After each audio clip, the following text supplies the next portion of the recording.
में साधक की रुचि हो जाए, प्रवृत्ति हो जाए, है ना। क्योंकि ये तो मनुष्य फल चाहता, राम का नाम क्यों ले, क्या होगा नाम लेने से। इतना कह दिया, कहूँ कहाँ लग नाम बढ़ाई, और राम न सकही नाम गुण गाई। राम भी नाम की महिमा को गा नहीं सकते हैं, लेकिन सुनने सुनने का फर्क होता है। जिनके हृदय में होती है श्रद्धा और विश्वास, वो तो लग ही जाते हैं उस पर विश्वास करके, और श्रद्धा विश्वास नहीं होती है तो जीवन भर सुनते रहते हैं, लेकिन जो है वे नाम में लगते ही नहीं, उसका रस नहीं ले पाते। अभी राजकर्जन जी ने एक श्लोक बोला था कि 4 वेद 6 शास्त्र 18 पुराणन को कंठस्थ कर ले, और यदि जीवन में धारण नहीं किया तो वाकई हालत ऐसी है जैसे सुंदर हलवा बन रहा है, और हलवा में क्या चल रहा है, ये चम्मच कहो या वह पलटा कह दो, वह बिना क्या हलवा बनेगा, पलटा बिना नहीं बनता। चार मतलब कढ़ाई में वाई से ही हलवा बनता है, लेकिन हलवा का वाको स्वाद कतई नहीं आवे। बना खूब दे हलवा, लेकिन स्वाद नहीं चख सकती वो। रबड़ी बना खूब देती है वो, जो चमचा द्वारा बन जाता है, लेकिन उसका स्वाद नहीं चख सकती है। चारों वेद शास्त्र को घोंट पी जाए तो वो तो वह चम्मच की तरह, मानो पलटने श्लोक बोला जब वो याद आ गया। उसका भावार्थ ये था, है ना, कि ये तो उस चमच की तरह से है, हलवा बना देगा लेकिन उसका स्वाद नहीं चखा। याद तो खूब कर लिए, है ना, 6 शास्त्र पढ़ लिए, पढ़ा दिए, लेकिन जीवन में जियो तो सही, और शास्त्र के अनुरूप जीवन तो बनाओ, है ना। शास्त्र के अनुसार जो जीवन जीते हैं वही तो जीवन मुक्ति का आनंद ले पाते हैं। तो सज्जनों, नाम की महिमा में संतों ने इतना कहा कि घन गर्जन में मौज क्या है, ये बन के मोरों से पूछो। मकरंद कमल में मौज क्या है, ये काले भंवरों से पूछो। पानी बिन मीन मर जाती है, ये प्रसंग मछली से पूछो। श्री राम नाम में गुण क्या है, ये राम के भक्तों से पूछो। नाम लिया जिन जानिया, सकल शास्त्र को भेद, और बिना नाम नरक में गए, पढ़ पढ़ चारों वेद। नाम जिन्होंने सुमरन कर लिया ना, चारों वेदों का मर्म रहस्य समझ में आता है। एक स्वामी राम सुखदास जी की पुस्तक में पढ़ रहे नाम महिमा में आई बात कि कुछ विद्वान लोग तत्वज्ञ जो है वो अपने ब्रह्म विचार गोष्ठी कर रहे थे। एक सीधे साधे महात्मा थे, भोले भाले, बिना पढ़े वो बीच में भी जा बैठे, और बीच में भूल जाते।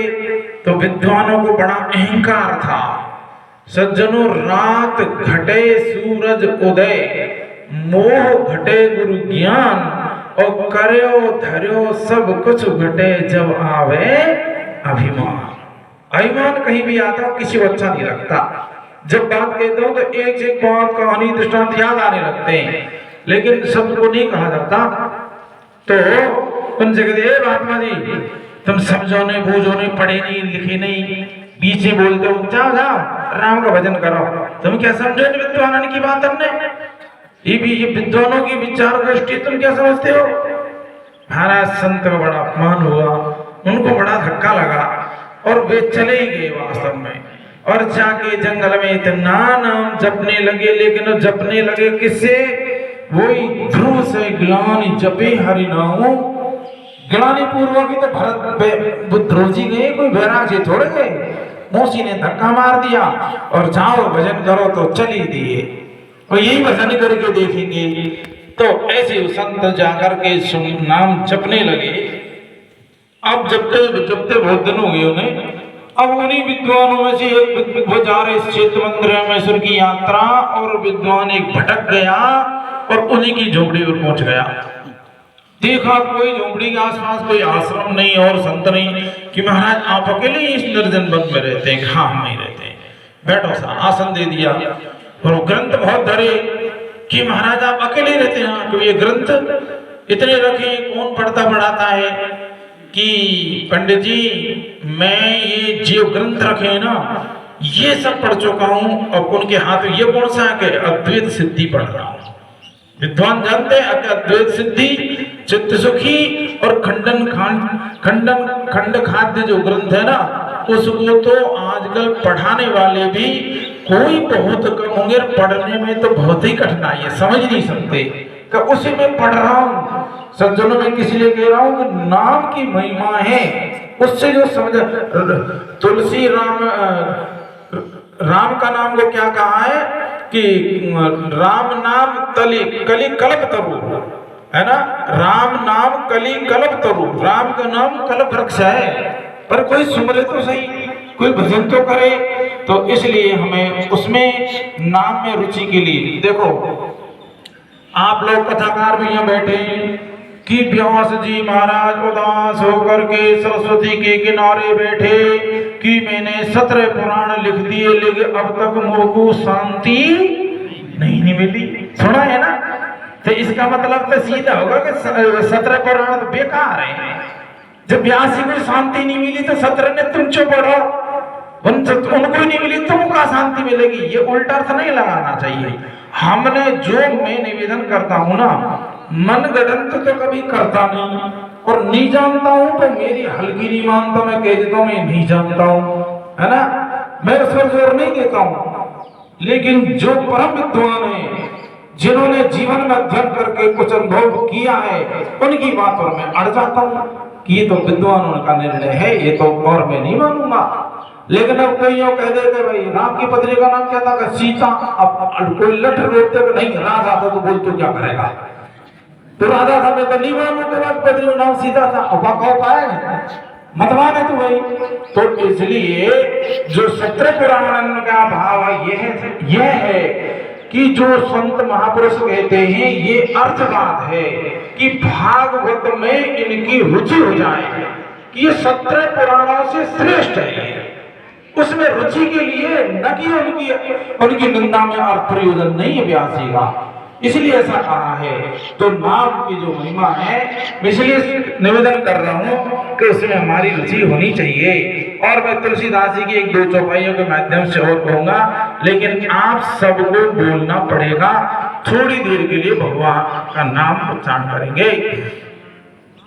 श्रीमन नारायण नारायण नारायण, श्रीमन नारायण नारायण नारायण, श्रीमन नारायण नारायण नारायण, श्रीमन नारायण नारायण नारायण, सत्य नारायण नारायण नारायण, सत्य नारायण नारायण नारायण, लक्ष्मी नारायण नारायण नारायण, लक्ष्मी नारायण नारायण नारायण,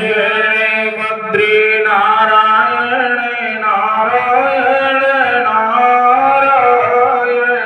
बद्री नारायण नारायण नारायण, हरि हरि नारायण नारायण नारायण, हरि हरि नारायण नारायण नारायण, भजवन नारायण नारायण नारायण, भजवन नारायण नारायण नारायण, नारायण को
अभी आप संतों के माध्यम से सुन रहे हैं, उसी क्रम में ही हमें जुड़ना है कि भगवत प्राप्ति के वेद में 3 जो है मार्ग बताए हैं, कर्म, उपासना और ज्ञान। तो हमें प्रथम कर्म से हमारी साधना की शुरुआत करनी चाहिए। और वह कर्म, देखो अब कर्म की बात आती है ना, तो महापुरुषों ने, भगवान कृष्ण ने भी कर्म पर खूब बहुत जोर दिया है। और कहा है, जो अभी राजकान जी बोल रहे थे, मत कर्म कर्म मत कर्मा मत भक्त संग वर्जितः निर्वैर सर्वभूतेषु न संहामिति पांडवा। वो मुझे प्राप्त हो जाता है। जहाँ भगवान को प्राप्ति तो करनी है जीवन में, कि मन की फुरना रोकिए जाहि विदिशु होय, चाहे भक्ति चाहे योग कर चाहे ज्ञान सो खोय। चाहे भक्ति योग ज्ञान कैसे भी हो, मन की फुरना रुक जाए, मनोनाश वासना क्षय तत्व बोध हो जाए। तो कर्म कांड के लिए वेद में 80,000 मंत्र हैं।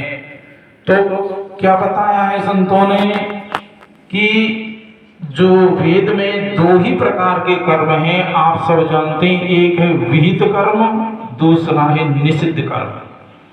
तो विहित कर्म कहते हैं जिसको करने के लिए वेद ने विधान बनाया है कि मनुष्य हो तुमको यह अवश्य कर्म करने ही चाहिए।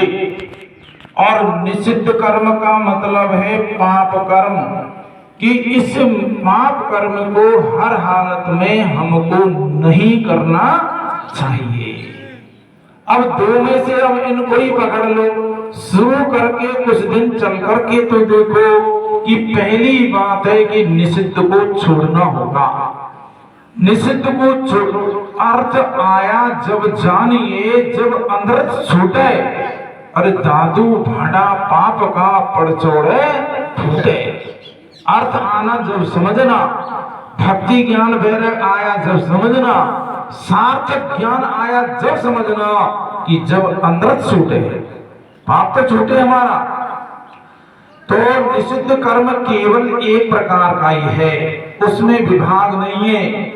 उसको आप चोरी चोली झूठ हिंसा शराब शिकार अंडे मांस मदिरा कुछ भी कहो, एक ही लाइन में खड़े सब। निषिद्ध कर्म में इनकी गिनती आती है, इनके भेद नहीं है ना। तो निषिद्ध कर्म और दूसरा परिभाषा समझ लें कि जो हमको बुरा लगे वही निषिद्ध कर्म है। जो हमको अच्छा नहीं लगता, पसंद नहीं हमें, वही निषिद्ध है, वह मत करो।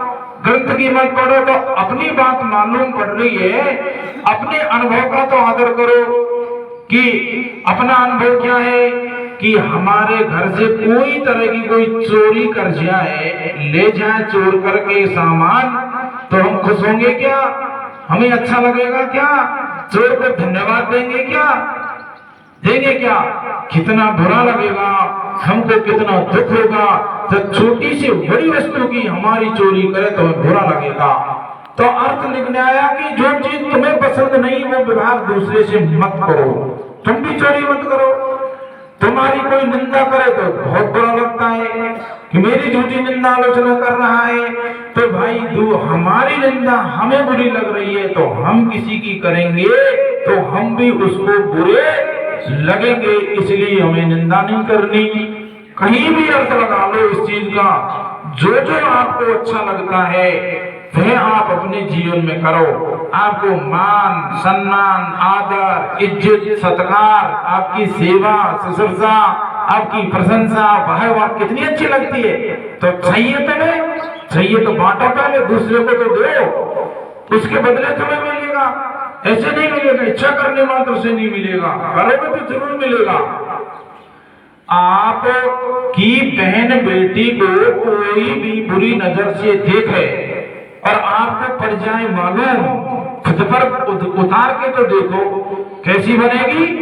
मेरी बहन बेटी को बुरी नजर से देखने वाला की हिम्मत कैसे बढ़ गई, मार दूंगा जान से, उसके आंख निकाल लूंगा, हाथ तोड़ दूंगा, खत्म कर दूंगा, ऐसे कर दूंगा, पैसे कर दूंगा, हिम्मत कैसे पड़ेगी। कितना बड़ा दुख हुआ हमारी बहन बेटी को बुरी नजर से देखने वाले पर हमें कितना गुस्सा आया। तुम कहाँ सर्टिफिकेट बनवा लाए? तुम स्कूल में आचार्य के पास गए थे, सर्टिफिकेट बनवा लिया, तुम चलते चलते ही बुरी नजर से देख लो। ऐसा कहाँ का नियम ले आए तुम? तो अभिप्राय निषिद्ध कर्म से पहली बात है कि व्रत करके तो देखो, है ना, बच करके तो देखो। सुन लेते हैं, आचरण में नहीं लाते तो ये तो वही पलटा से हलवा बन रहा, स्वाद कुछ नहीं ले पाएगा, है ना। अब आ जाओ आप, इनको पहले बुराई छोड़ेंगे ना तो सज्जनों आप इच्छा मत करना बिल्कुल भी, खाएगी प्रशंसा की इच्छा नहीं करना, भलाई का सर्टिफिकेट मत लेना। आपको स्वतः नहीं मिल जाए ना तो ये बात की गारंटी है, तुम अनुभव करके देख लो। तुम कोई आदमी मान लो शराबी था, शिकारी भी था, जुआरी भी था, व्यभिचारी भी था, हिंसक भी था, चोर डाकू भी था, लेकिन संत सानिध्य से सब छोड़ दिया उसने, बिल्कुल छोड़ दिया। अब हरिभक्त हो गया, लेकिन अब वो छुपा थोड़ा रहेगा। रज्जब करणी ना छुपे, छुपे न हरि को दास, अरे भक्ति करे पाताल में तो उदय हो आकाश। रज्जब करणी छुपती नहीं है, कैसे भी कहीं भी कर ले, और छुपे न हरि को दास, वो भी नहीं छुपेगा।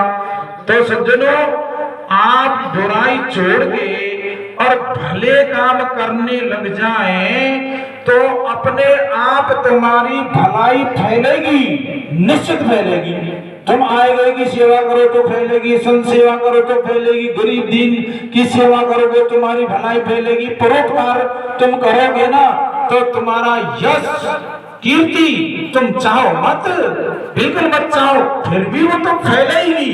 क्यों? उसका स्वभाव ही है, भलाई करने से भलाई स्वतः फैलती है और बुराई करने से आदमी की स्वतः ही बुराई फैलती। बताओ, फैलानी पड़ती है क्या? अपने आप फैलती है ना। तो इसलिए फिर सावधानी के लिए संतन ने कह दिया, एक सावधानी रखना, तुम्हारी भलाई फैलेगी ना तो अभिमान मत ले आना, अहंकार मत कर लेना भलाई का कि सब दुनिया मेरी वाह वाह करती है, मैं बहुत बड़ा हो गया, मैं तो बहुत भला हूँ, बहुत बड़ा भगत हूँ। नहीं, इसमें सावधानी रखना। संतों ने सावधान किया कि स्वतः आएगी ये चीज आपके जीवन में। तो विहित कर्म करना है। कैसे करें विहित कर्म की शुरुआत? सब संत बता रहे, नित्य कर्म, नैमित्तिक कर्म, प्रायश्चित कर्म और काम्य कर्म, 4 प्रकार के विहित कर्म बताए हैं वेद के अंदर। तो नित्य कर्म याद कर लो, घनश्याम दास जी महाराज से पूछ लो और संत बैठे से पूछ लेना, लिख लेना, कोई लंबी डायरी नहीं भरेगी, घबराना मत। तो नित्य कर्म में क्या है? अरे भैया ब्रह्म मुहूर्त में जगना चाहिए और सूर्योदय से पहले स्नान करना चाहिए, अपने माँ बाप को प्रणाम करो, गुरु को प्रणाम करो, पृथ्वी माँ को प्रणाम करो, और भगवान जो गुरु जी मंत्र दें उसकी माला है, गीता है, रामायण है, भागवत। नहीं आवे तो गौ माता घर में रखो, उसकी सेवा करो। 33 कोट देवता और गौ के रोम रोम में निवास करते हैं। घर पर नहीं रख सकते हो तो घनश्याम दास जी की गौशाला में जाके और कह दो 5 गौओं की मैं सेवा करूंगा, चारा पानी की व्यवस्था में इतना करो। परोपकार ही पुण्याय पापाय परपीडनम, परोपकार वचन मन काया, सहज स्वभाव संत खगराया। परोपकार करना ये संत का सहज स्वभाव है, स्वाभाविक होने लगते हैं, उसे करता नहीं है। करेगा तो थक जाएगा, करेगा तो छोड़ देगा, लेकिन होने लग जाएंगे तो प्राणायाम करोगे तो तुम थक जाओगे। श्वास गहरी लंबी लेनी छोड़नी है और कुछ नहीं करना, लेकिन गहरी लंबी श्वास देर तक लेंगे जल्दी से मंद गति से तो तुम्हें रुकना पड़ेगा। लेकिन सहज में जो श्वास आ रहे जा रहे इसमें जीवन भर नहीं थकते, क्यों? सहज में ले रहे और छोड़ रहे। ऐसे परोपकार हमारा जीवन में सहज में ही हो जाना चाहिए। तो नित्य कर्म करना चाहिए, सेवा करनी चाहिए, साधना है, घर घर में गीता रामायण पढ़ो और माता पिता की सेवा करो। सेवा करोगे तो सेवा के बदले सेवा मिलेगी।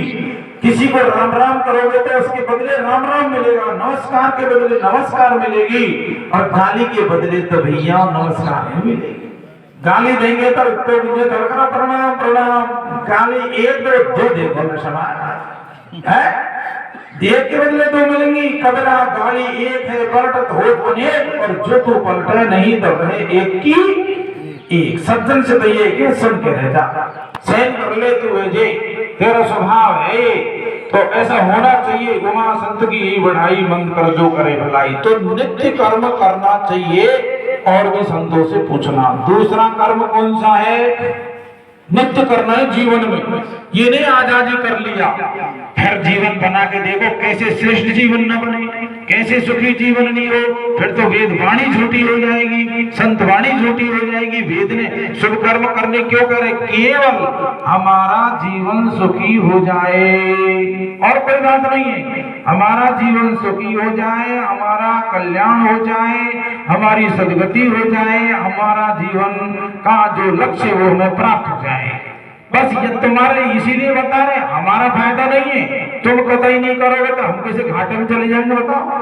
ये थोड़ी ना सामान हम बेच रहे हैं, इसे तुम खरीद लोगे तो बहुत बड़ा बेनिफिट हो जाएगा। हम कोई सामान नहीं बेच रहे, है ना। हम तो अपनी बात कर रहे हैं, है ना। अपनी बात सबको अच्छी लगती है। महाराज बता रहे थे, अपनी कोई बात कहे तो अपनी बात सबको सुनना चाहता है, अपनी प्रशंसा सबको अच्छी लगती है। इसलिए कहे तुम ऐसे ब्रह्मांड के, सृष्टि के सर्वश्रेष्ठ प्राणी हो, इससे बढ़िया कोई नहीं। सोई पावन, पूछा उनने कि सबसे बढ़िया शरीर कौन सा है? सोई पावन सोई सुभग शरीरा, और जीतन पाए भजिए रघुवीरा। वो शरीर पावन है, सुभग सुंदर श्रेष्ठ है, वंदनीय है वो शरीर। जिस जन को पाकर भगवान का भजन करे उससे तुम लेकर बैठे हो, और प्रेजेंट में ले बैठे। प्रेजेंट में तो कुकर सुकर ऊंट घोड़ा गधा, ये देख रहे बंदर भालू कितने लता पता पेड़ पौधे, इनका भी जीवन प्रेजेंट में। लेकिन 84 में ही हम लोग मानव जीवन, ब्रह्मांड का सर्वश्रेष्ठ जीवन लिए बैठे हैं। और लिए बैठे बैठे नहीं, सनातन में धर्म हो, जन्म हुआ हमारा, इसी में सच्चा ज्ञान मिलता है। सनातन धर्म में जन्म लिए बैठे, भारत भूमि में लिए बैठे, संत सानिध्य में लेकर के बैठे हैं। इससे ज्यादा तो तुम्हारी कुछ मांग नहीं हो सकती। भगवान के सामने क्या कहोगे? भगवान ने अगर तुम्हें मानव तन दिया, दिया था। सत्संग मिला था, गुरु मिले थे, उन्होंने उपदेश दिया था, फिर क्यों नहीं कल्याण किया? क्या जवाब होगा? अब 84 का सर्टिफिकेट मिलेगा तब क्या बढ़ेगी? और इसमें तुम स्वतंत्र हो, पराधीन हो तो हमसे बताना कि भाई जल्दी उठने में पराधीन है, भजन करने में पराधीन है, सेवा करने में पराधीन है, भगवान से प्रेम करने में पराधीन है। क्या प्रेम करने का सूत्र मात्र 2 बताऊंगा मैं। स्वामी जी तो बताते थे एक, स्वानंद जी महाराज कहते एक, आत्मीय संबंध। लेकिन मैं निवेदन करूंगा, भगवान नाम जप में तुलसीदास जी ने कहा है कि जो भगवान के नाम का सुमरण करते हैं ना, तो उनके लिए हृदय में स्वतः ही स्नेह पैदा होता है। भगवान के नाम सुमरण से भगवान का जो जप करते हैं तो भगवान से प्रीति हो जाती है। और उसी के लिए भगवान कहते हैं, मयि आसक्त मना पार्थ योगम युंजन मदाश्रयः। तुम मेरे में आसक्ति वाला हो जा, मेरे से प्रीति करो, तो निमित्त कर्म करो। निमित्त कर्म क्या होता है? महाराज जी कोई अनुष्ठान करवा रहे, आयोजन करवा रहे, तो विशेष धन सेवा करो, तन से सेवा करो, मन से सेवा करो। और जैसे हमारे सनातन धर्म में बहुत से पर्व, नवरात्र आती है ना, सूर्य ग्रहण होता है, चंद्र ग्रहण होता है, होली आती है, दीपावली आती है, श्राद्ध पक्ष आते हैं, संक्रांति आती है, कितने पर्व आते हैं। उनमें हमें विशेष दान पुण्य सुकृत करना चाहिए किसी निमित्त से। ये होता है निमित्त कर्म। जब पर्व आए, हमारा जो धर्म है हम नहीं करेंगे तो सनातनी नहीं करेंगे तो कोई मुसलमान करेंगे क्या? नहीं कर सकते। इसलिए निमित्त कर्म। और सज्जनों, एक होता है प्रायश्चित कर्म। प्रायश्चित कर्म होता है, उड़िया बाबा हमारे बहुत बड़े संत हुए हैं। एक गांव में होकर जा रहे थे, घर में आग लग गई। घर में आग लगी तो एक जवान महिला उस घर में फंस गई बेचारी। अब उनको दिख गई कि ये तो मरेगी इसमें, चारों तरफ आग ने घेर लिया। उड़िया बाबा कूद गए उस घर में, हाथ पकड़ के खींच के बाहर ले आए। लेकिन सज्जनों, ऐसे महापुरुष केवल किताबों में नाम रह गया। 3 दिन तक व्रत किया, अन्न नहीं खाया। बताओ, उसकी तो जान बचाने के लिए पकड़ा था, लेकिन किसी महिला को मैंने पकड़ा है, हाथ से बाहर निकाला, हाथ मैंने इसको लगा दिया है, इसकी प्रायश्चित किया। हमसे कोई जाने अनजाने पाप हो जाए, किसी से कठोर वाणी कह दे, किसी का अनादर अपमान उपेक्षा हो जाए, कुछ भी हमसे पाप हो सकता है, उसकी निवृत्ति के लिए प्रायश्चित कर्म करना चाहिए। और चौथे नंबर में काम में कर्म। विचार सागर में उपनिषदों में बताया कि मनुष्य को ओंकार की उपासना करनी चाहिए। निर्गुण उपासना करो, सगुण उपासना करो, और सगुण नहीं ना तो शुभ कर्म करिए सकाम। शुभ कर्म करो, दूसरे के अनिष्ट की कामना मत करो। ये कभी यदि चाहा तो तुम्हारे हृदय में बहुत बड़ा पाप बैठा है, तो तुम शुभ कर्म करिए सकाम। सकाम भाव से कर लो, भगवान की पूजा करो, उनका अभिषेक करो, हवन पूजन करो, मेरे छोरे की नौकरी लग जाए, है ना, मेरे की दुकान चल जाए, करो, लेकिन ये कोई पाप नहीं है। ये काम में कर्म की गिनती में आता। अपनी कामना पूर्ति के लिए जो कर्म किया जाता है उसे काम में कर्म कहते हैं। जो आपने गीता के श्लोक के माध्यम से सुना, चतुर्विधा भजन्ते माम, जना आर्तो जिज्ञासु अर्थार्थी। अर्थार्थी भक्तों में कह दो, धन चाहने के लिए, है ना, भक्ति करी तो काम्य कर्म। और जो सकाम कर्म नहीं हुई है 63 बार बार मर जा। जो सकाम भी नहीं हो तेरे 60 तो बार बार जन्म और मर, फिर तू जा 84 के चक्कर में। तो इसलिए प्रिय सज्जनों, कर्म की तो ये बात है। और देखो, पहले कर्म कर्म क्या होता है? कर्म का फल तुम जो हो वो तुम्हारे कर्म का फल है। तुम्हारा जन्म किस जाति वर्णाश्रम में हुआ तुम्हारे हाथ की बात है क्या? तुम्हारा संकल्प था कि मैं ब्राह्मण के घर में जन्म ले लूं, क्षत्रिय के लो, अन्न के लिए, किसके लिए? तुम्हारे हाथ की बात थी क्या? तुम्हारा कोई बस नहीं था, ये तुम्हारे कर्म का ही फल था। जो जहां तुमने जन्म लिया है तुम्हारा कर्म ने जन्म दिया है। और जो तुमको परिस्थिति मिल रही है, शरीर स्वस्थ है, रोगी है, धनवान हो, विद्वान हो, तुम गरीब हो, अनाथ हो, ये दूसरा कोई नहीं है वजह। इसलिए कर्म पर ध्यान दो, कर्म पर ध्यान दो कि ये तुम्हारे ही कर्म का फल है। तुम सब हैं, आज रात को सोएंगे तुम, बता देना अभी हमको कि कल आज रात को में क्या सपना आएगा, क्या सपना हम देखेंगे। सपन भी नहीं बता सकते, तुम्हें तो आएगा, तुम बता दो। नहीं बता सकते, क्यों? कि वो हमारे कर्म के आधार पर ही हमें सपना आएगा। चलो ये बता दो, कल का दिन तुम्हारा हानि लाभ जय पराजय का होगा, क्या होगा? नहीं बता सकते। कर्म की ही रील चलेगी, कल का दिन कैसा होगा। इसलिए सारी परिस्थिति कर्म के ऊपर होती है, इसलिए हमें हमेशा शुभ कर्म करना चाहिए। और कर्म के ऊपर एक छोटा सा उदाहरण और सुन लें, फिर थोड़ी भक्ति की बात करके और साहित्य वाणी को विराम कर देंगे, समय हो जाएगा। देखो, एक राजा था,